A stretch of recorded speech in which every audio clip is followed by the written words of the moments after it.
Hey everyone, it's Mel, And Jeff. and welcome back to another week of Which Weekly Podcast. Woo. This week we're going to be discussing professors at Hogwarts, and I've got a lot to say about this topic. Oh dear. We'll be here for a while.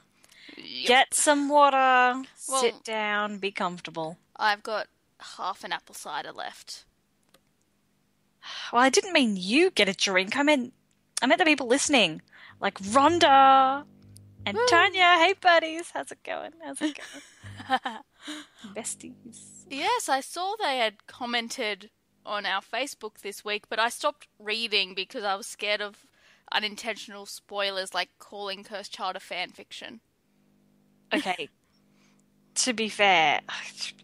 Anyways, yeah, guys, that brings me to, for those of you who aren't on our Facebook page, you little traitors. Or We don't see it. Facebook algorithms are weird, and there's a lot of pages I really like, and I never see what they're posting. I have to go look them up. Continue. Regardless, I stick by traders. I recently posted on our Facebook page that we were thinking of doing a Cursed Child read. Some of you have read it, some of you haven't. Mel hasn't read it, and she's forgotten half the things that she's been told about it. So Mel's going to read it. I've already read it, and I figured we would go on a magical journey of reading The Cursed Child and doing some podcast episodes about it. If you would like to join in, we would love that. We welcome a lot of dialogue and feedback. Yeah, so we'll be starting that soon and we'll get the information out ASAP. We're thinking of starting it with the 20th anniversary of Harry Potter. 20th anniversary. Oh, we're so old. Yeah.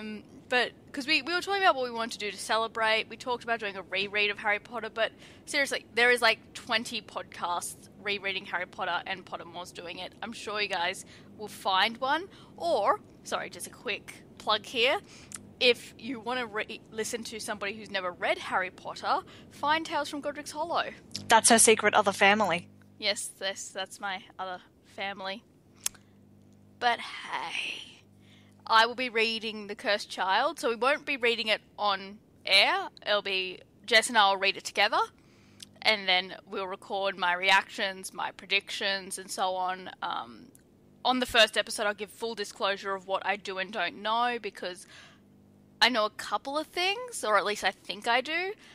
Some podcasters are very inconsiderate and just blurt out what happens in The Cursed Child in the middle of a Harry Potter podcast.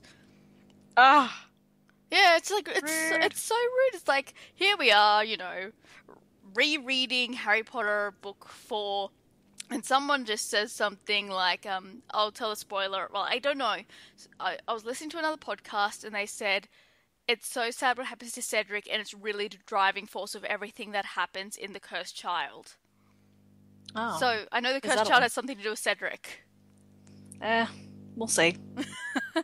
Anyway, so we'll get the info out, and yeah, that's going to be exciting.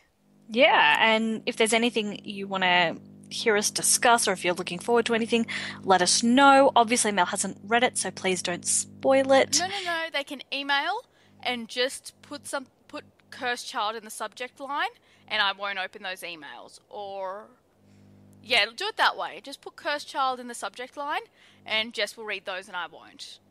Huh. So you can put in all kinds of hilarious things and we'll have in-jokes. Yes, Jess can have all the in-jokes. Yay, audience! So, yeah. But anyways, as I said, we'll put the information out there. Mm-hmm. But this week, as I said, we are talking about professors of Hogwarts. We've touched on this briefly. Yeah, in our first episode, we briefly touched on it, and of course, we've had our episode on McGonagall, the best professor ever. I love her. I really do. I do too.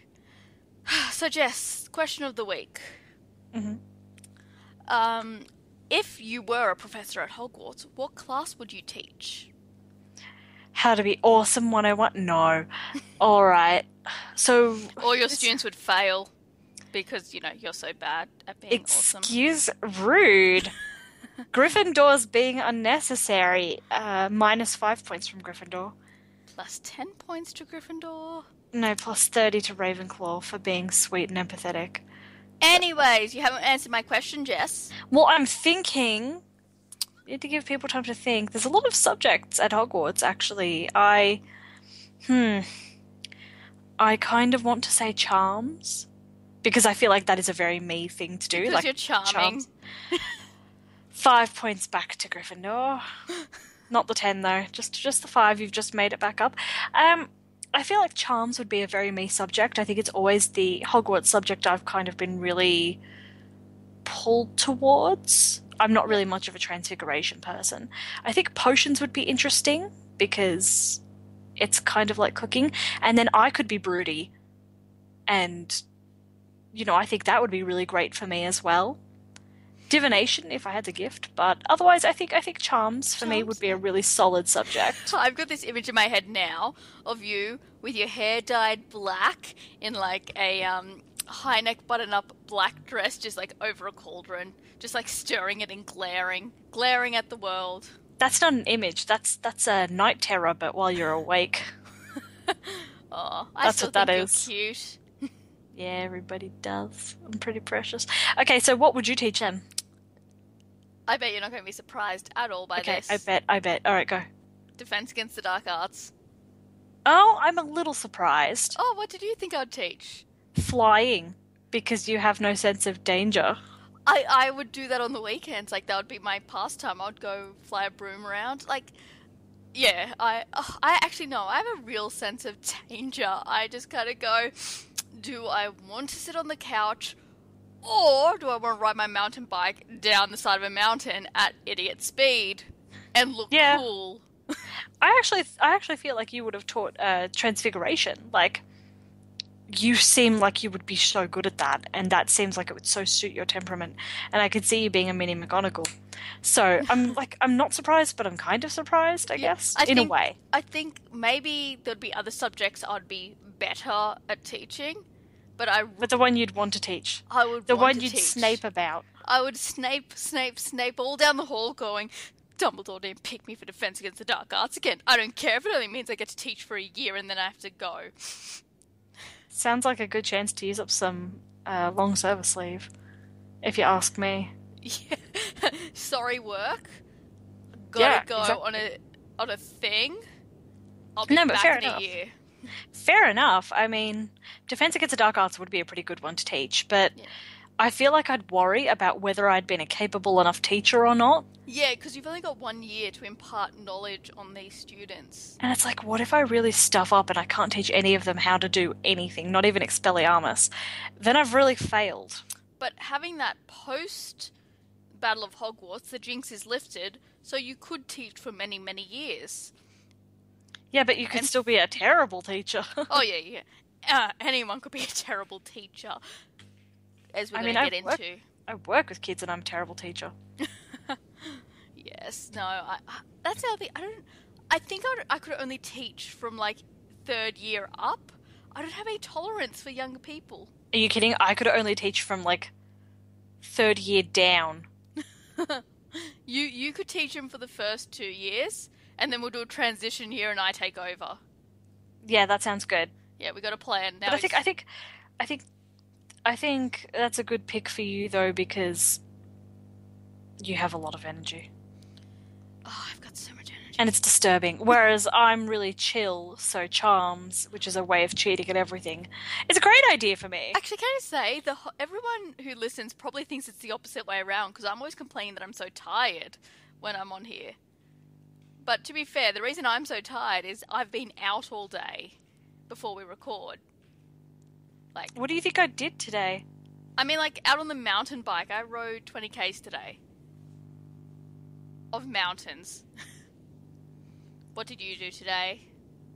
Well, thank you for asking. I spent time with my family today and I went to the shops. Oh, that's exhausting. And, excuse me, it is. And I cut up cheesecake for people. Yeah, I saw that cheesecake. We're getting so off topic, but I don't care. Where is my cheesecake? Mel's being really hurtful to me today, guys. She doesn't think I do anything. Fine. I'm not saying you don't do anything. I'm just... No! too late, heartbroken. Everybody should, come to my defense and say, Mel, be nice to Jess. And in fact, I get an honorary 3 points because my feelings were hurt. That's not how house points 3 work. points to Ravenclaw because Mel is so mean to me and I'm amazing. Anyways, we should move on to our main topic. Main topic? Professors at Hogwarts. I just did the huge arm thing where my hands were like together and then went outwards. Gosh darn it. This is a hearing podcast, not a looking podcast. Maybe we should do a looking one day so people can see the awesome hand gestures I do while I talk. Anyways, professors at Hogwarts. Dun, dun, dun, dun, dun. There are so many of them. There are so many, but what I want to actually start with is, forgetting the individual professors, let's talk actually about qualifications to become a professor. Forgetting even the interview process yet. There are no qualifications. I thought about this. Good, so did I. You may start. Okay, so what I was coming to think about was, well, qualifications, we really don't know about higher wizarding learning, right? We don't really know. Yeah. But while they're relatively modern in some ways, I was thinking, well, actually they're pretty traditional in a lot of other ways.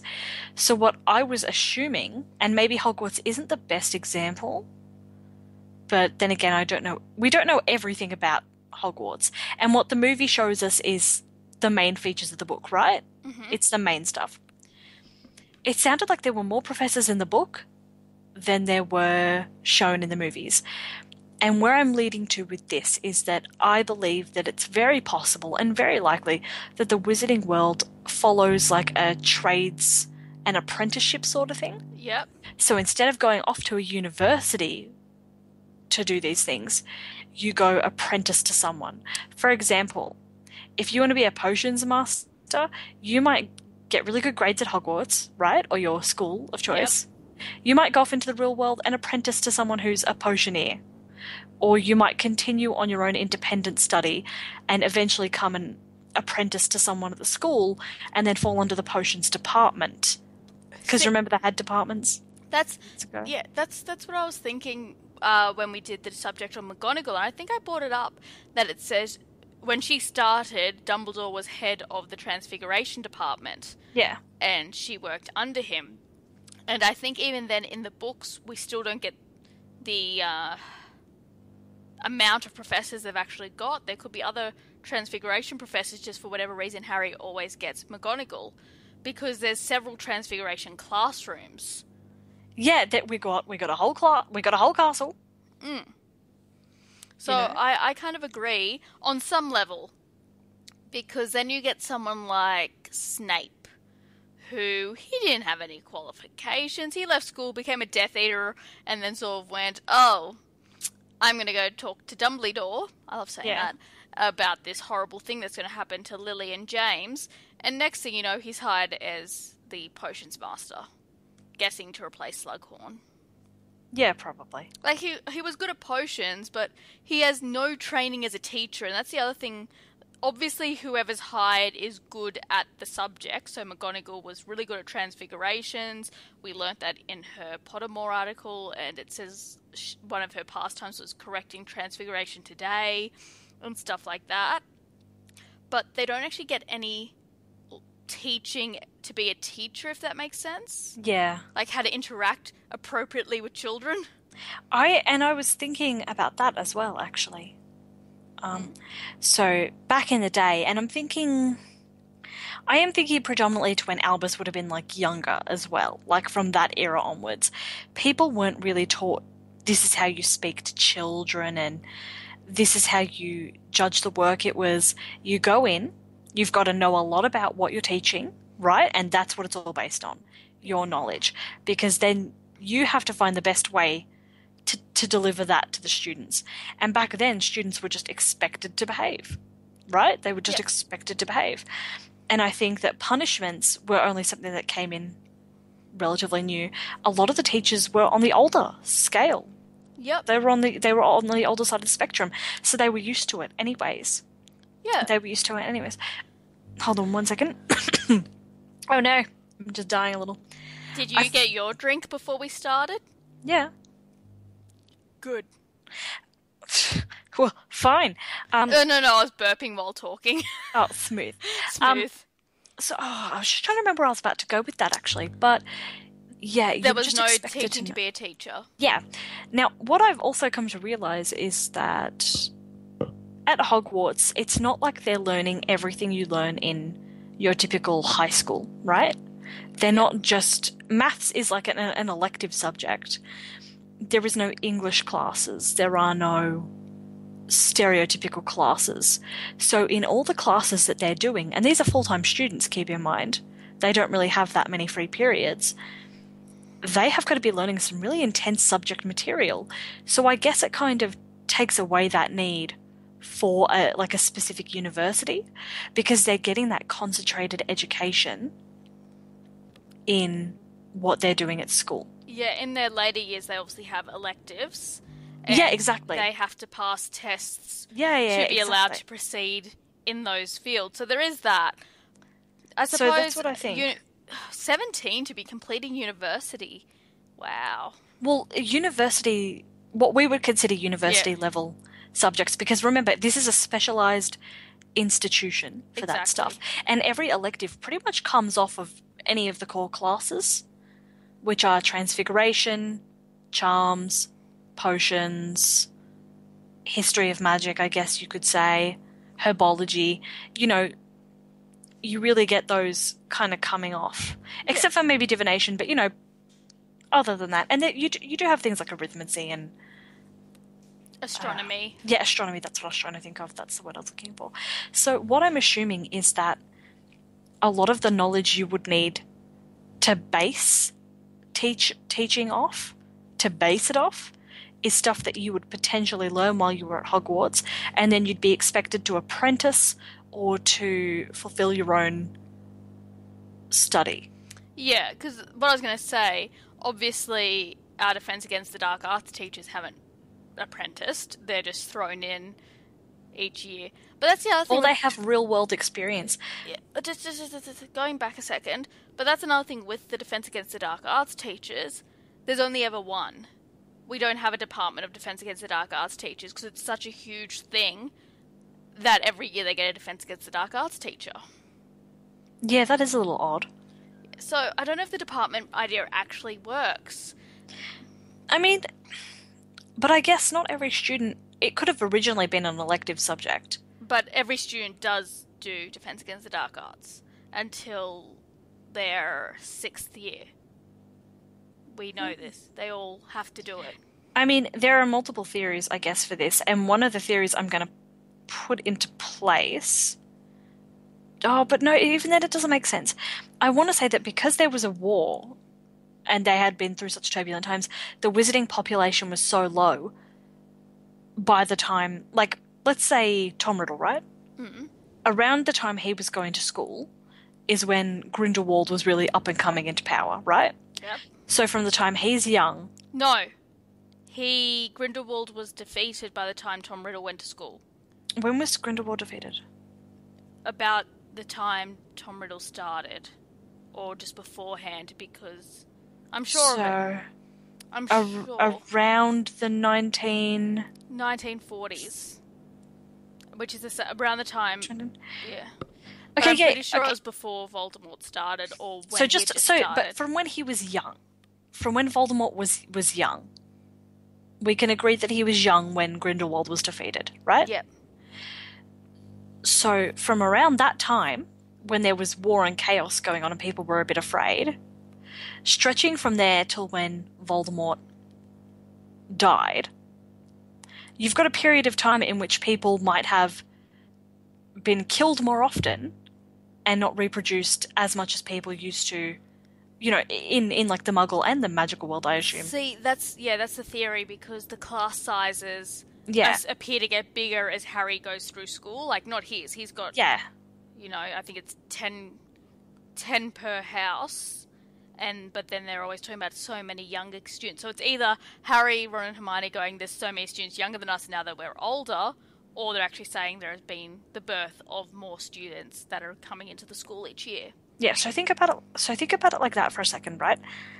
What I'm assuming is, and of course before the 19, from the 1920s and onwards, people were starting to have less kids anyways. Yep. We were coming from a time when people had 8, 10, 15 kids into a time where people were really dropping. So that's fewer magical children anyways.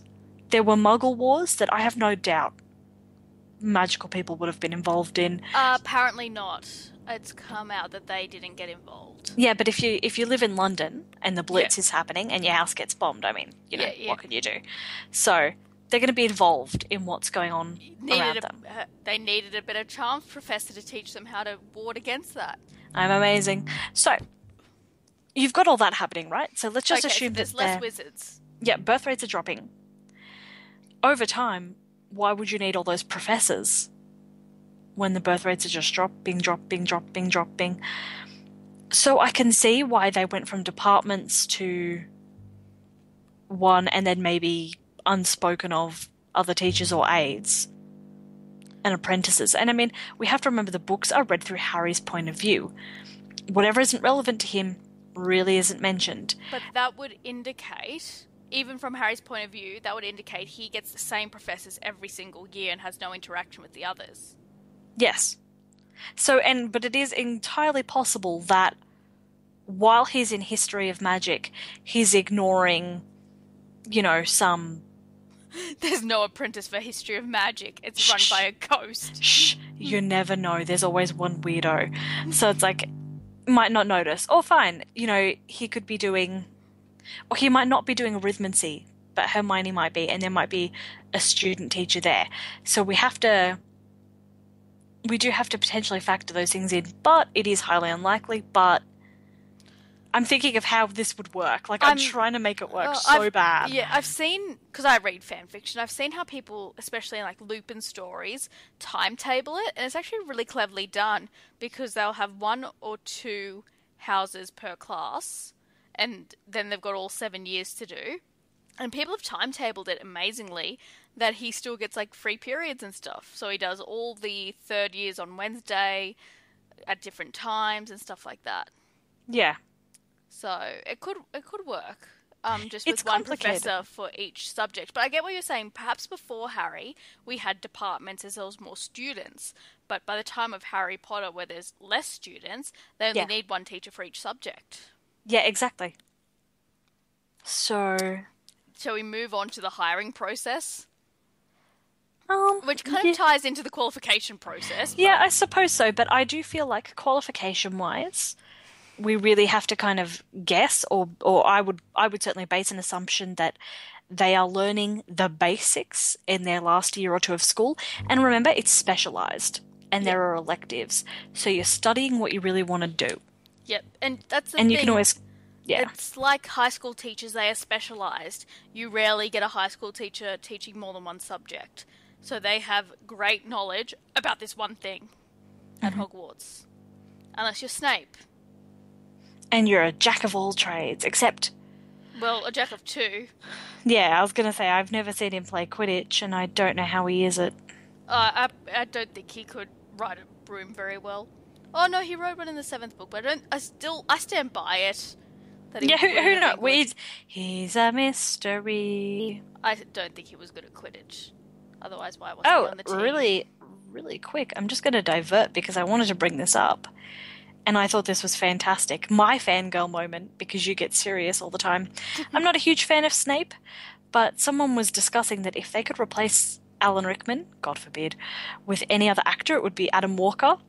The more I think about it, the more I'm attracted to Snape. I don't know, which is a very sad feeling. I was going to say, Alan Rickman is... beautiful. Beautiful. Like, there's no reason not to be attracted to Alan Rickman. I feel like he was the right portrayal. I feel like he did it in all the right ways. That being said... Adam Walker is a nice-looking guy. Maybe a younger... Well, that's the thing, because the he was never really, attractive. Yeah, and the other thing is, no, he wasn't ever attractive, but... Exactly. Snape was also meant to be, in his 30s during the Potter series, but he was played by Alan Rickman, who was in his 50s. Yeah. So I feel like age-wise, I'm sure you could make Adam Driver ugly, I'm sure. No, I thought you said Adam Walker. No, Adam Driver, I was incorrect. I thought Okay, about it. you've Adam now Driver. confused everybody. So we don't want Adam Walker, So I who think Kylo is Ren portraying yeah, Severus yeah. Snape. Okay, I'm just telling the people. I know both actors, No, I'm but telling yeah, the people. yeah, yeah. Kylo Ren. Now I've got his name really mixed up. Adam Driver, definitely. Though his skin's like tan, they'll need to really pale him up a bit. Who cares? He's so beautiful. He is, I love him, and he's got guys. the big nose. He does have the big nose. Anyways, back. And the hair. I'm sorry, Okay, but you could make it work. okay, and he's also like totally within my age range. I would let him teach me potions. Any day. Any day. Anyways, are we done talking about qualifications? Or is there anything else you want to add? Um, I would be an amazing teacher. Continue. Go forth, my child. I want to talk about the interview process. So, I think the only we don't really know much about any of these interview processes. We know McGonagall was offered the job by Dumbledore. Mm-hmm. I'm just trying to think, like, does Someone sits there with a checklist. How do you feel about ghosts? Fine. Tick. How do you feel about drafty castles? Tick. Angry teenagers? Tick. You're in. I was going to say, let's start with, does Dumbledore every year go to the Daily Prophet with his little advert for Defense Against the Dark Arts teacher and, like, try to sell this to someone? No one questions it. Like, try to sell this, like... There's no full disclosure, but I'm guessing everybody knows that the Defense Against the Dark Arts teacher never lasts more than a year. Like, It would have to be talked about. Everyone would kind of be like, and it's just like, hey, position going for Defense Against the Dark Arts teacher, permanent if you can last a year. Like, I don't know. Like, it's an interesting one. How common knowledge is the jinx? Because so if I was a Muggle parent and my Abby came home and was like, "Hey, Mum, we've got a new Defense Against Dark Arts teacher," I'm like, "What, Abby again?" And Abby would be like, "Oh, it's cursed. It's cursed." I'd be like, "Shut up, Abby. It's not cursed." Well, I don't know if the jinx is common knowledge, but it would be obvious for wizarding families that, every year since the 1960s or something, whenever Voldemort placed the curse, the new Defense Against the Dark Arts teacher, it's just something goes wrong and the teacher has to leave for whatever reason, and you'd notice that. I feel like some parents wouldn't. Believe me, you'd think that they would care, but there are parents in the world who genuinely don't care if the teachers are changing every year. This is why they need a PTA. I really am on that team. Yeah. I feel like some families would notice, but I think a lot of people would actually really shrug the idea of a curse off. Okay. I think they would put it down to coincidence. I would just get in a bunch of pregnant women and be like, they're always off on maternity leave. I'm just doing a good thing. The position's not cursed. I was going to say, but bad hours. stuff happens to some of these professors. I don't care. So bad stuff's going to happen to pregnant women. Hello, what part of, if I'm Albus Dumbledore protecting the reputation of the school, I'm all about the needs of the many against the needs of the few, and I'm the many, quite frankly. Okay, so everybody knows Jess is going to kill pregnant women. Excuse me, I never said I'm going to kill pregnant women. I didn't curse the position. Voldemort's the one potentially hurting pregnant women, or maybe he's giving them migraines and they just have to leave and they don't want to come back, or maybe the stairs are awful and the swollen ankles. Mel, did you think about that? Okay, your curse doesn't always have to be so dark and spooky. Mel, you're a pessimist. I'm an optimist. I'm just going to quickly talk about the Defense Against the Dark Arts teachers that we see during Harry's tenure at They're Hogwarts. The worst. Of course they're the worst. Well, Lupin's not the worst, but I just want to talk about this. So, I think Dumbledore knew all along, because he says in The Prince's Tale to Snape, keep an eye on Quirrell for me. He knew. He hired him knowing exactly what was going on. He was setting Harry up for a test because that's Dumbledore. He is like that. I want to know more about Quirrell. We know a fair bit. No, more, I say. More, you say. Okay. But, so, he hires Quirrell because what we do know about Quirrell is he was a very, very studious and studied the dark arts and was great, and then he went on his trip around the world He went to bloody Albania. And the story goes he ran into some vampires and was never the same. Truth is, he ran into Voldemort and agreed to let Voldemort live on the back of his head. Did he agree, or was Voldemort like, I'm gonna live on the back of your head now, this is it? According to Voldemort, he manipulated him. He was Yes, a weak fool who he manipulated. But, you know, he still agreed to it. Whether he was manipulated or not, he agreed in the end. Okay, to be fair though, if I'm holding a gun to your head and I'm like, please let me live in the back of your head, that's still you're probably going to be like, sure. oh yeah. That's still, it's an agreement even if it was forced. But what I'm saying is he agreed and Voldemort went to reside on the back of his head. And then, as you do, hey, there's worse places to live. Yeah, true. Somebody. Foot. Ugh. Oh, you're being tame. Anyways. Feet are gross. So, Dumbledore hired him, and I'm going to argue that Dumbledore kind of knew what was going on there. Alright? I'm not going to argue with that. So then, the next year, we get Lockhart. Do you think Dumbledore was just desperate?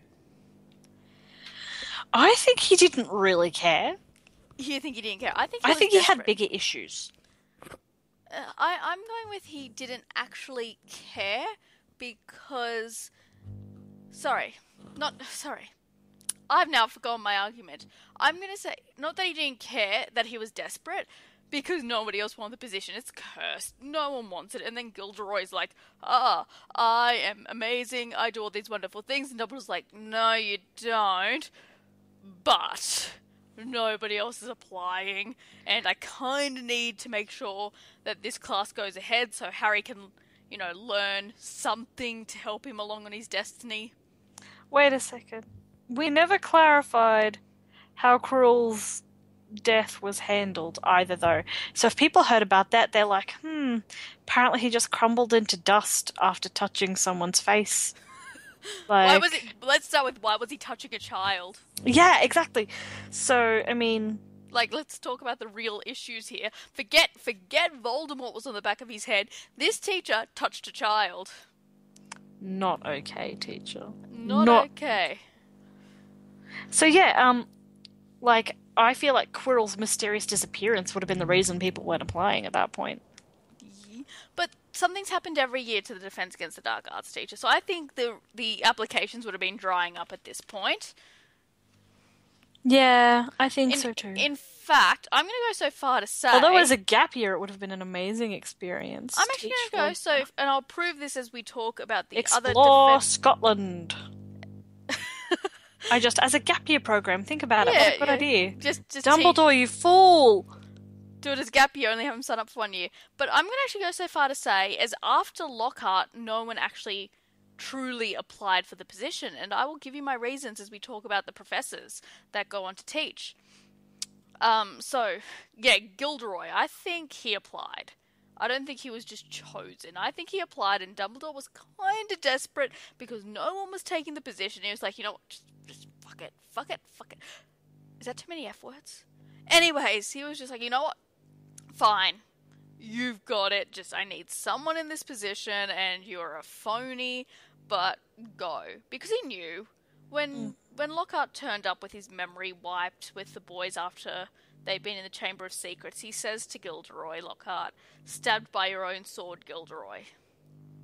So he knew he was a fraud, and he used the memory charm. He was aware, and half the other professors figured it out by the end. They were just like, oh, just someone get rid of him. Can the monster eat this one, please? He didn't, though. Oh. But yeah, so I like Lockhart in that kind of I like to torture myself way. I don't like Lockhart, but I like Lilac, so we have something in common. Hugh and Gilderoy Lockhart would be the kind of people who either loved each other or hated each other. I would hate Gilderoy Lockhart. I don't know. He would take attention off of me. I would hate Lockhart. So we have Lockhart, who was useless and, literally, all he could do was memory charms. I still love the scene in the movie where Snape uses Expelliarmus and he just flies. I love Kenneth See, Branagh. Snape every now and then was legit. Oh, Snape was a lot of the time legit. If we're gonna have a great talk about Snape when he has a specific topic, and I'm gonna tell you, I'm gonna teach you, school you about how legit Snape was 90% of the time. Can't school me. I'm a charms professor. So, School me. this is where my point comes. So, Lockhart loses his memory, another professor down, and this is where my point starts, where no one was applying. Lupin didn't apply for the role. He got a letter from Dumbledore, or Dumbledore tracked him down and was like, hey, I've got a problem.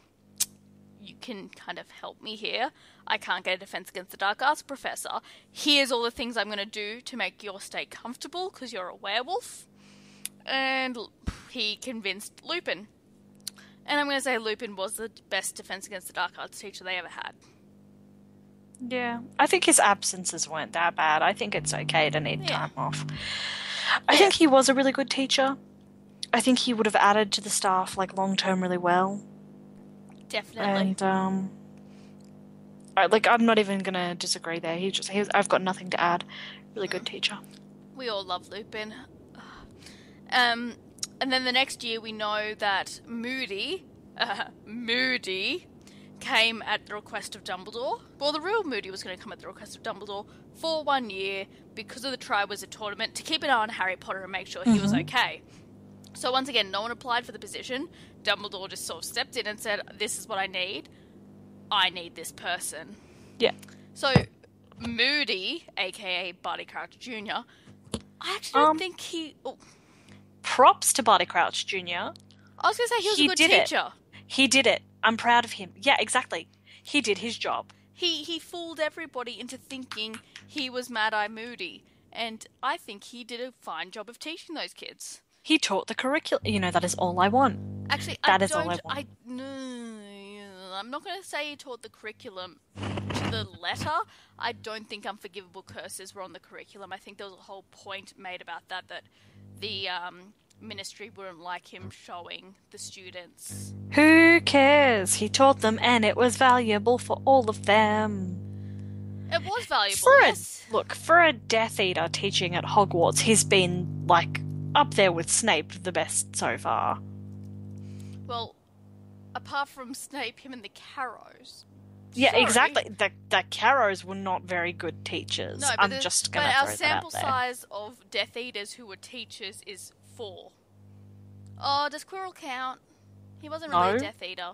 He does not count. He doesn't count because he sucks. So yeah, let's give props to Barty Crouch Jr. He wasn't actually a bad teacher. He was just a bad guy. So I'm really pleased with him, actually. And you know what? As a teacher, it is important to put aside things like personal feelings about if you don't like a child, you have to suck it up and teach. He did that. Yeah. And he was portrayed by that one cute guy, so I'm cool with it. David Tennant. That one. I love David Tennant. Actually, though, can I say, really, really cold, because, he moseys up to Neville. How sick is that? He, destroyed Neville's parents and then moseys on up to him and is all really nice. Doesn't that kind of just a bit sicken you? Even a bit, Jess? It's weird, yeah. It actually makes me uncomfortable. Well, the thing is, the part of me is trying to figure out whether he must have. What was he getting out of it? If he was getting his jollies off. Okay, so if you're making it sexual, then yes, it's really disturbing. If you're making it sexual, it's really disturbing. If it was just him kind of going, this will be a little bit of fun, I'm crazy, then it's bad, but I can deal with it. When you make it sexual, it's just so much worse. Well, I did say he's jollies in a sexual way. I just meant, he's kind of... No, your jollies, I mean, come on. It's just, I don't know. I think he's a sadist and he would have gotten some real sick pleasure out of it, and yeah. It's not cool. It just sounded a little bit Sorry. Maybe he was getting it off in that way, but No, please. let's not talk about that. Oh, now I'm mad. Oh, gross. I hope that was not the case. I would prefer killer sadist to sexual sadist any day of the week. In terms of his relationship with Neville. He was remarkably restrained. He was. He never did anything to a student that we know of. Except for turning Malfoy into a Farron. That was hilarious, and I stand by him. No, that is disturbing. No matter who you are and who it is, unless it's another Death Eater and you... whatever. Like, I feel like that was actually a really terrible thing to do. Yeah, I mean, given who he was... I don't even want to hear about Draco.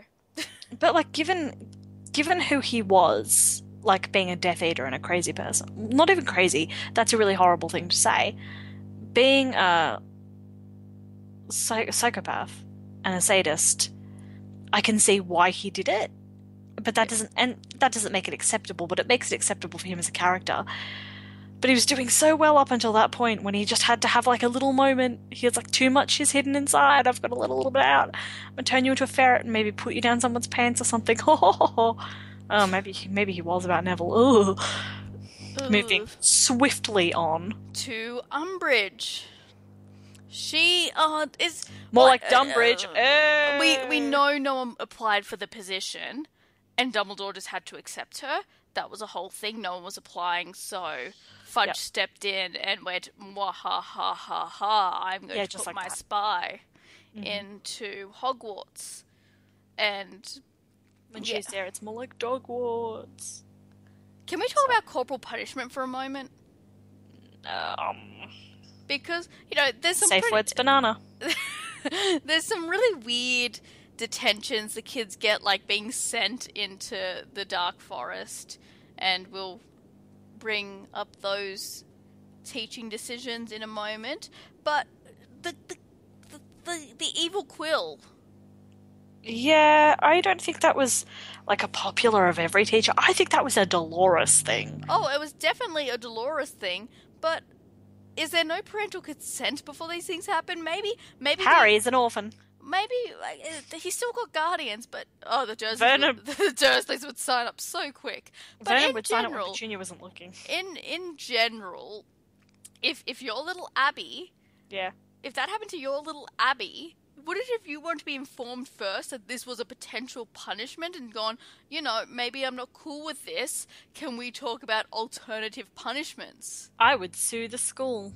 Yeah, that's what I wonder. We're going to have to talk about that. Actually, it does make you think, doesn't it? Is there a list of, like, suitable punishments? Sending my children into the forest of death in the middle of the night, I'd have feelings about it. Well, I'd have feelings, but if they didn't die, I guess I'd be fine with it. Yeah. To be fair, they're at a magic school. I have to give and take a little. I have to accept. I mean, I'd be upset if they were strung by their thumbs and not fed for a week, but... Isn't that something that, Filch suggests as an acceptable punishment? In my day, you would have been strung up in the dungeon by your thumbs. Yeah, something like that. Yeah. And, I'm not cool with permanently scarring my child with a line about their transgression. Yeah, funny as it may be briefly, it's not the best idea. Yeah, it's just like, I will not moon the teacher. Imagine that on your head for the rest of your life. My brother actually did that. That would be rude and ew. Please. Gross. Yeah, I have to admit, like... Okay, so here's one for the people who are listening out there. If you've ever been in detention, if you've ever gotten into trouble in class, what would now be permanently etched across your hand? Yes. Or wrist? What would it be? Twitter, Facebook, whatever. Let us know. We need to know this. That's hilarious. Mine will be, I should not talk in class, or I will not talk in class. Mine will, I will not write stories in class. Mine would also be something like, I will do my essays. I will not fake a twisted ankle in gym. PE. I am not allergic to cardio. It's fine. Like, That would be it. That would absolutely... Those would be scrawled across my arms. For the rest of days. eternity. Yeah, for the rest. Proudly I will bear those marks. So yeah, and Umbridge just in general is disgusting toadish woman. Like, but point is, did not apply, was not qualified for the... She did follow the syllabus a bit too closely. She followed a syllabus. A ministry-approved syllabus. Yeah, which is not always the best syllabus, you know? No.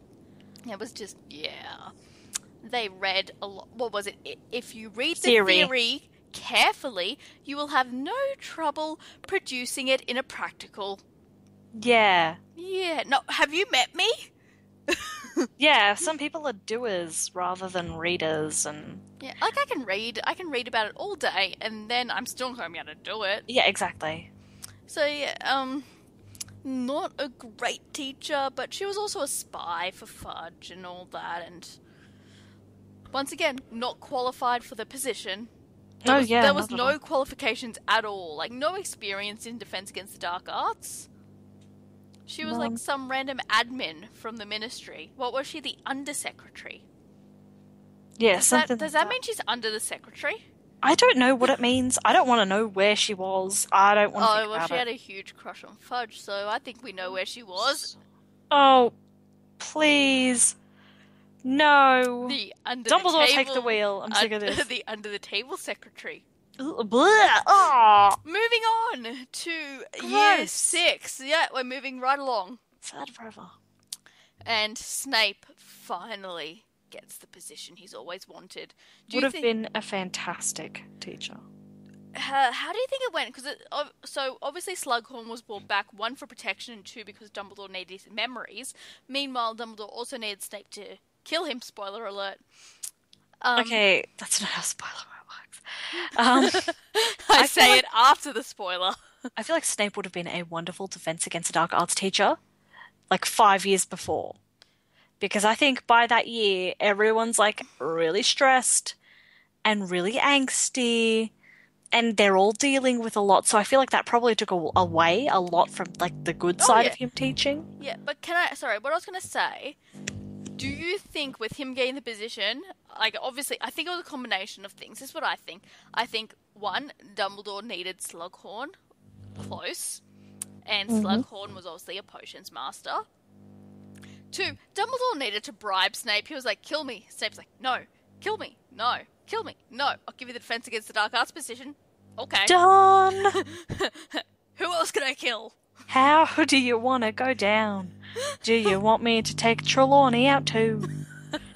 Like, Dumbledore just kind of smiles a little bit like, oh, maybe. I think he would have been a pretty darn good professor, but... Yeah. Not the best at that point in time. No.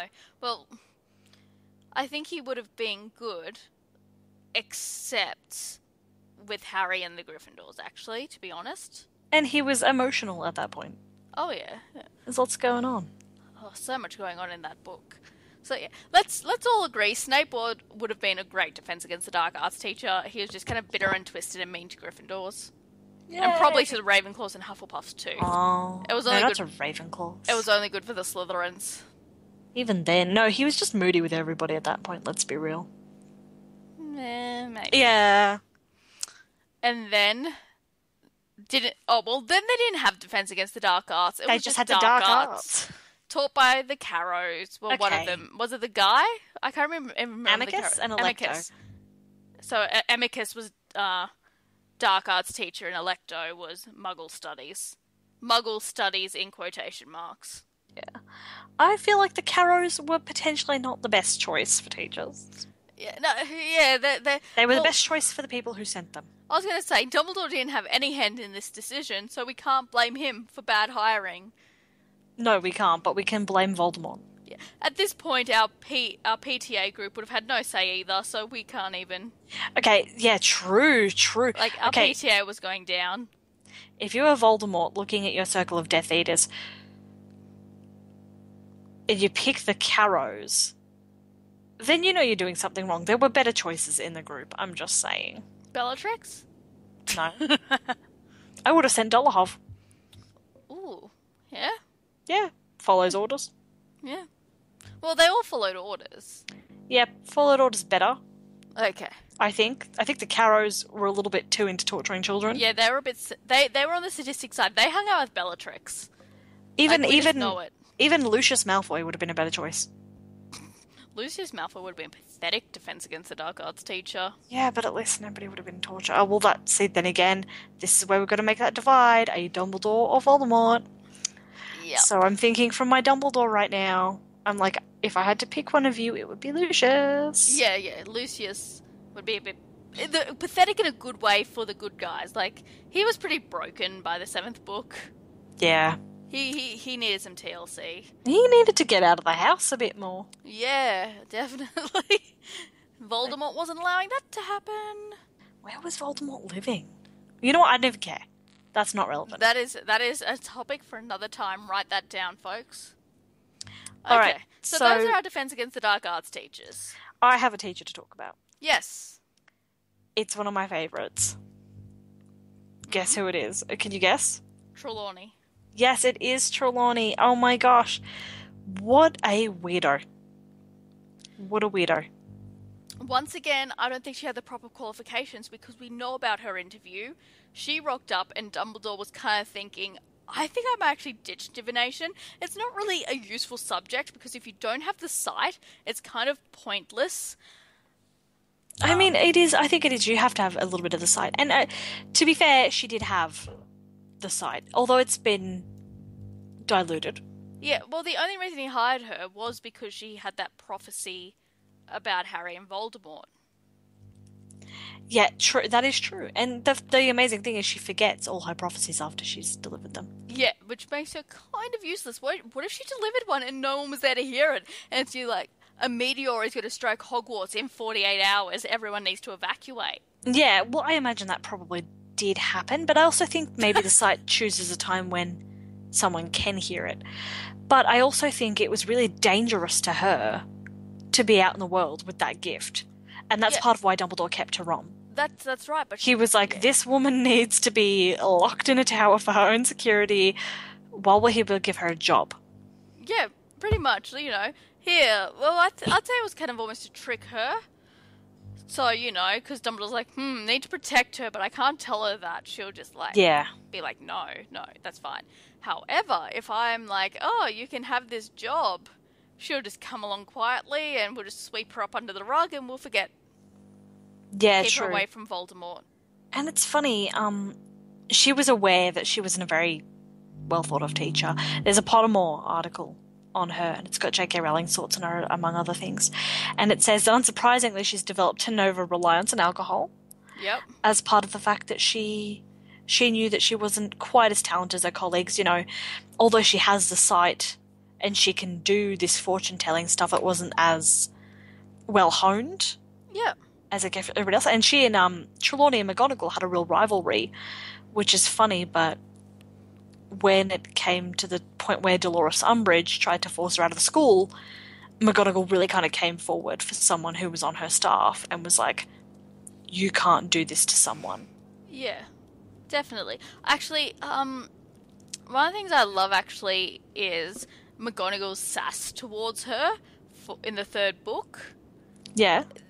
Totally unprofessional, but needed and kind of great.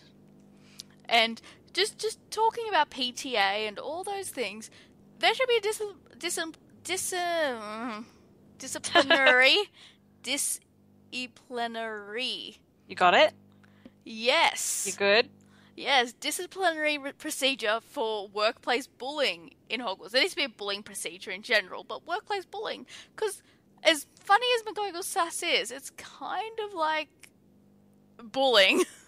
Yeah, true, but even here it does say, you know, what was it? Professors Trelawney and McGonagall are polar opposites. The one something of a charlatan, manipulative and grandiose. The other fiercely intelligent, stern and upright. Yeah. I feel like what that is saying is that they both had their bad points.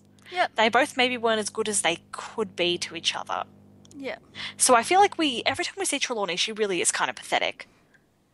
And that's really over-exaggerated, so we don't see as much of her grandiose and, charlatan ways. Yeah. Because she went through the world trying to Well, we do in the third book a bit where she's live off her making, yeah, great-grandmother's name. yeah, and we kind of know that, but we hear it from Dumbledore at least. Yeah, exactly. So we do kind of know about it, but it's not as exemplified. But I believe that she was probably a bit of a cow. But it's interesting how she became a professor as well. Yeah. It does make you think, well, anyone could really come in and potentially become a teacher. And that is my point, because we're going to talk about They've got Snape. a ghost teaching. We've got a ghost teaching, and actually, because we are running so long, we're actually going to break this up into two parts. But for the last part of talking about professors at Hogwarts, I want to talk about Snape. Because going on with teachers that are completely unqualified, because... Well, I mean, he's very qualified. He's very good at potions, but he's not good at teaching it, because the students stuff up, and he doesn't go gently, oh, you've kind of done it wrong, let's fix this together. He's kind of like, oh, that kid's failing. I'm just going to watch what happens and then take away their house points. Sometimes those failures can be blamed on Snape, and sometimes those failures can be blamed on the students. As they get older... The student doesn't do the right thing, but he doesn't help them either. I think in their first ever class, Neville manages to melt his cauldron. Yes. Yeah, but think about that. All he did wrong was put an ingredient in before he was meant to. And the thing is, yeah. I feel like that would be a 2-teacher class. Like, seriously, when you're messing with potions, I feel like that should be a 2-teacher class. I think from years 1 to 3, 1 through to 3, so 1, 2, and 3, being a little bit more careful with the students would have been the best thing to do.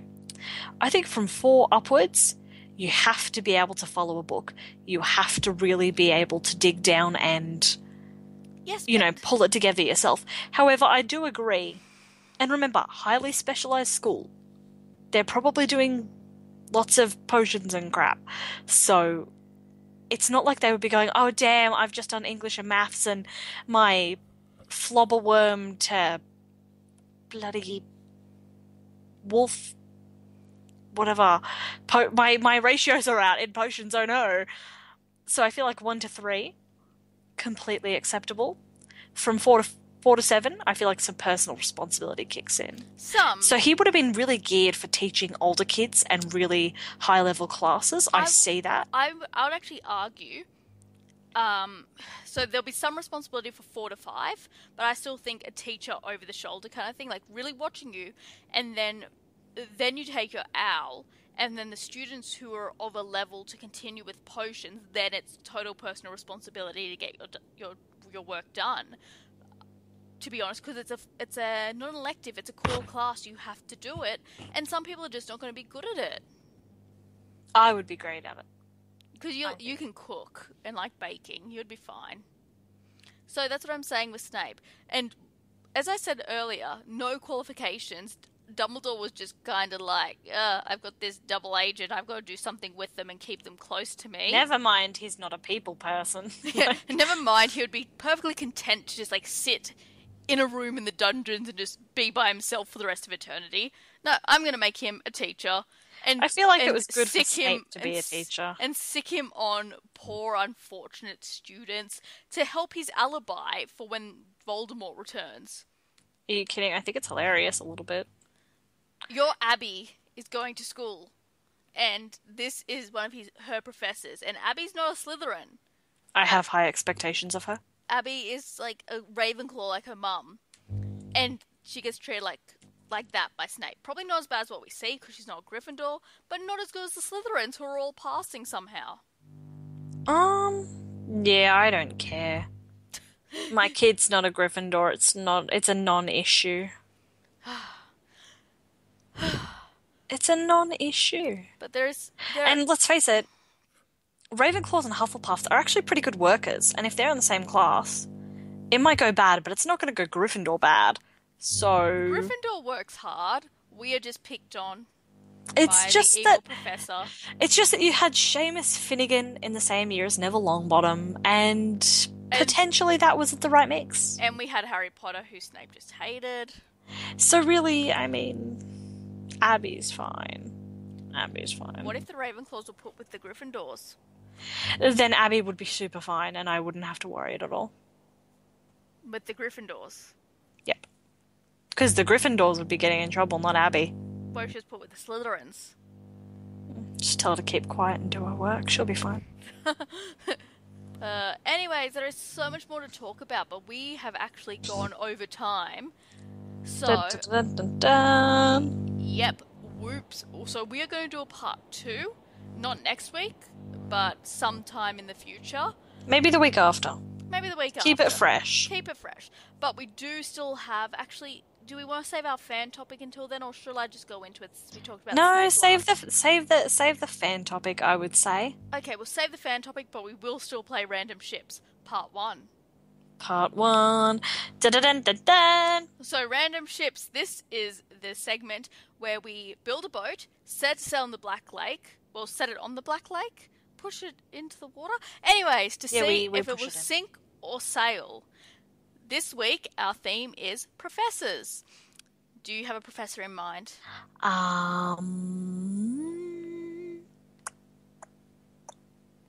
Yes.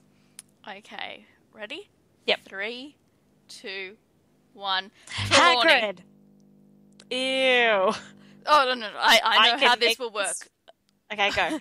So, we both know that they like their drink. And yeah. it's a quiet Christmas at Hogwarts, and they've both been on the drink. And, Hagrid's in his hut, and Trelawney's up in her tower, and, she decides to go for a wander. Perhaps she's hiding some sherry bottles in the room of requirements or something, and she's a bit drunk. And knowing drunk Mel, it's quite easy to, get distracted and go somewhere you're not meant to. So she wanders down to the grounds, and Hagrid's wandering up from his hut because he wants to go up to the castle to drink some more, with the house elves maybe. Anyway, Yeah, just as you do. and they stumble upon each other, and their drunken eyes meet, and, there's some drunken garbly words like, what are you doing out here? Well, what are you doing out here? Okay. And they both go back to Hagrid's hut and continue to drink together, and nothing happens because they're too drunk and just both pass out, because you can not consent when you are drunk. Well, you know what? That ended in a really good lesson. Yeah, so they just both slept. That's not how I imagined it. Okay. I reckon Trelawney likes a man with a bit of meat on his bones, and I reckon she was watching him drag in like a Christmas tree or moving some things around, and she was like, "Oh yes, wouldn't mind if he came up here and arranged some balls, like crystal balls." But yeah, I do think she would have been like, muscles. Yeah. Probably likes a bit of a wild man. The bushy hair just does it for her. Big-bodied men make the world go round. Something like that, yeah. So there you go. She would have felt very protected. I like both our theories a lot. I think we've done very creepily well this week. And I'm a little sad that Trelawney and Hagrid could potentially work so well. Well, I was going to say, since they can work, we should set the ship to sail. Oh, I'm sad about it, but okay. Anyways, I'm sad about it, guys. Since we've run over time, we'll skip our what if for the week. We'll do it with part 2. We'll do it with part 2, exactly. We'll do our fan topic and our what if with part 2. In the meantime, everyone should definitely tune in next week, and tell all your friends to tune in next week, because we have some really special guests who are close to my heart coming on, and we are going to have such a fun time. I'll behave. Yes. You guys will be so proud of me. Jess will behave. We want to thank everybody who has left us a review on iTunes. We now have 3.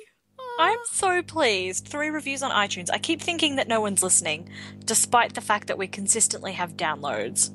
Yeah. Maybe. I just feel like we have so much love waiting to be shared. Definitely. So thank you everyone who's reviewed. if you want to send us an email, our email address is witchweeklypodcast@gmail.com. You can find us on Facebook, Tumblr, and Instagram as Witch Weekly Podcast. And we are on Twitter and Pinterest as Witch Weekly Cast. We look forward to you joining us next episode. Get Bye. on Facebook, nerds. Bye.